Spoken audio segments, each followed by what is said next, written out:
అందరికీ నమస్కారం. కథా కథనంకు స్వాగతం. ఉత్కంఠత, నీతి, జ్ఞానంతో నిండిన బేతాళ కథలు. ఇవి బేతాళ్ 25 లేదా బేతాళ్ పంచవింశతి అనే కథా సంపుటి నుండి ప్రేరణ పొందాయి.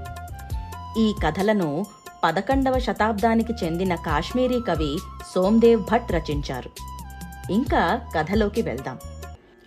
ఉజ్జయిని నగరాన్ని పాలించిన విక్రమాదిత్యుడు జ్ఞానము, ధైర్య సాహసాలు కలిగినవాడు. స్థిర నిశ్చయంతో ఉండేవాడు. అతన్ని అనేక మంది సందర్శకులు కలిసి వివిధ రకాల బహుమతులు అందించేవారు. రాజు వాటిని సంతోషంగా స్వీకరించేవాడు.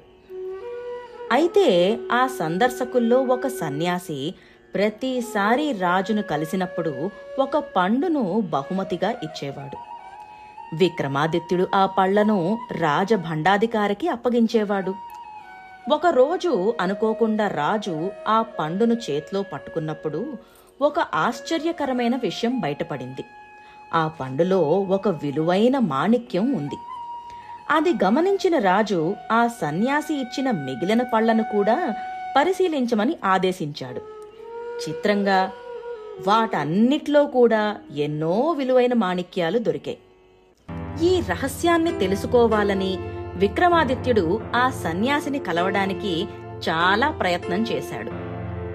ఈ విషయం తెలుసుకున్న సన్యాసి రాజుకు కబురు పంపాడు.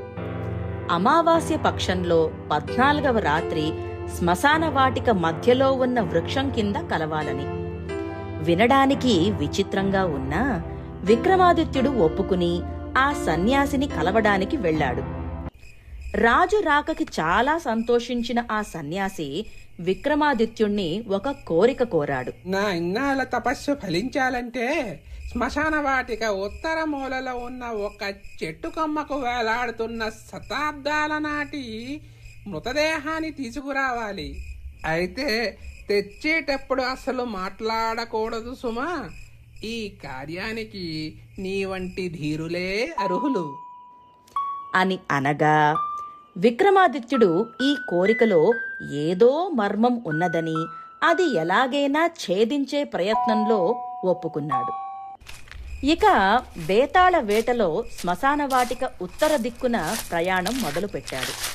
చాలా దూరం వెళ్ళగా విక్రమాదిత్యుడికి సన్యాసి చెప్పిన ఆనవాళ్లు ప్రకారం దేహం దొరికి అది భుజాన వేసుకుని తిరుగు ప్రయాణం మొదలుపెట్టాడు. ఆ దేహంలో ఉన్న బేతాళుడు రాజుకి ఒక కథ వినిపించాడు. కథ చివరిలో ఒక ప్రశ్న అడిగాడు.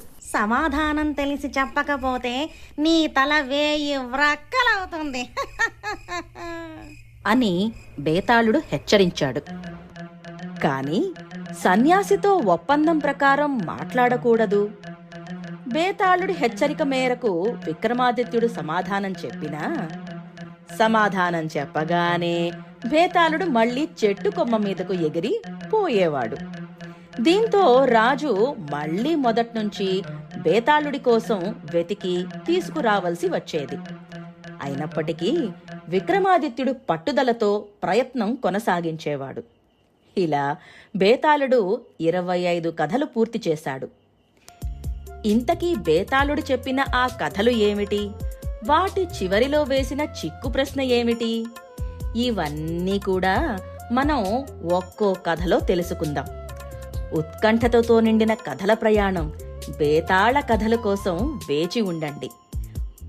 అంతవరకు సెలవు. Signing off. కథా కథనం, stories of the soul. Like, share and subscribe చేయడం మర్చిపోకండి.